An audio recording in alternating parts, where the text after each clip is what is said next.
오늘의 주요 뉴스 브리핑을 먼저 전해드리겠습니다. 어제와 같은 삶을 살면서 다른 미래를 기대하지 말라. 알버트 아인슈타인의 말입니다. 새로운 미래를 위해 대한민국 모든 친일파가 응징될 때까지 최선을 다하는 서울의 소리에서 2월 12일 어제 일어난 주요 사건들을 브리핑합니다. 먼저 봉준호 감독, 어제는 악질 좌파, 오늘은 영웅. 봉준호 기념관, 봉준호 공원, 봉준호 생가터 복원, 봉준호 동상, 봉준의 명예의 전당, 봉준호 영화 박물관, 기타 등등 최근 2, 3일 사이에 자유한국당에서 내놓은 봉준호 감독 관련 공약입니다. 봉준호 감독 고향이 대구라는 이유로 자유한국당의 성지라고 할 수 있는 대구 지역 출마자들이 이런 공약을 쏟아내고 있습니다. 이명박근혜 정부 시절 봉준호 감독은 블랙리스트로 낙인 찍혀 많은 고초를 당한 것은 유명합니다. 이명박 정부 시절 문화예술계 블랙리스트 명단 82명의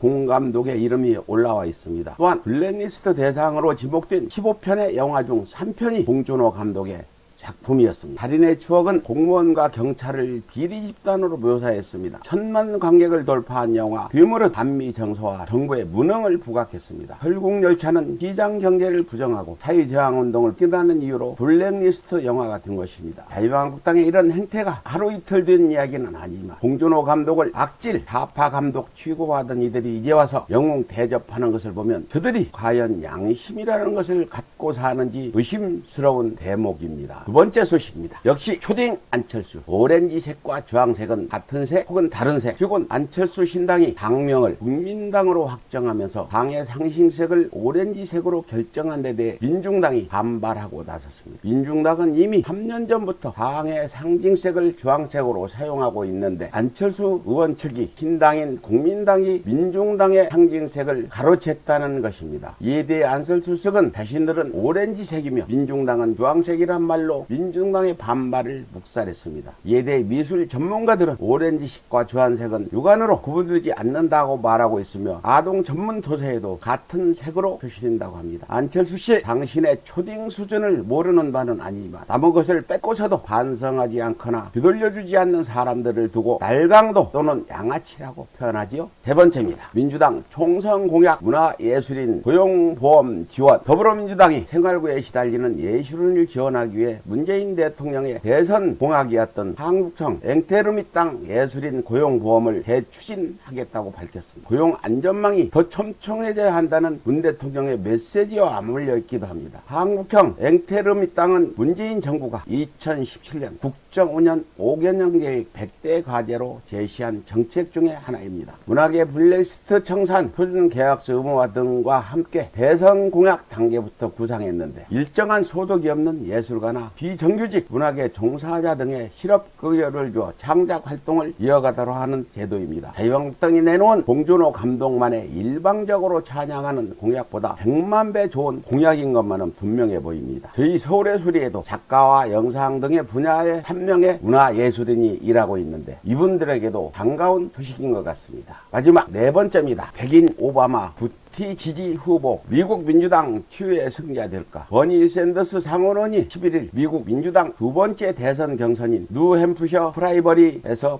피트 부티지지 후보를 누르고 1위를 차지했습니다. 하지만 82년생으로 만 38세의 젊은 부티지지의 저력이 만만치 않다는 분석입니다. 그는 미국 중서부 인디애나주에 위치한 사우스벤드시의 시장 출신입니다. 사우스벤드시는 미국 10만의 작은 도시입니다. 이 작은 도시 시장 출신인 그가 대선 후보로 부각된 가장 큰 이유는 젊은 감각의 민주당 후보라는 점입니다. 그는 시장 재임 기간 중에서도 아프간 전쟁에 참여한 독특한 이력의 소유자이기도 합니다. 또한 7개 국어를 구사한다고 알려져 있습니다. 현재 여론조사상 트럼프의 재선 확률이 90% 이상이라고 합니다. 그러나 지난 대선에서도 민주당 힐러리는 여론에서 이기고 선거에서 패배한 경험이 있습니다. 선거는 뚜껑을 열어봐야 한다는 말이죠. 프랑스의 마크롱, 미국의 오바마, 영국의 토니 블레어에 이어 또다시 젊은 정치 지도자가 태어날지 귀초가 듭니다. 이점에서 한국의 민주당에 말씀드립니다. 젊은 정치인이 성장할 수 있는 토양을 만들어 주십시오. 또한 자유한국당 황교안 대표는 미국의 젊은 정치인에게 군대 가는 법을 배우고 병역 의무를 다한 후에 정치에 도전하십시오. 이상으로 서울의 소리 뉴스 브리핑이었습니다.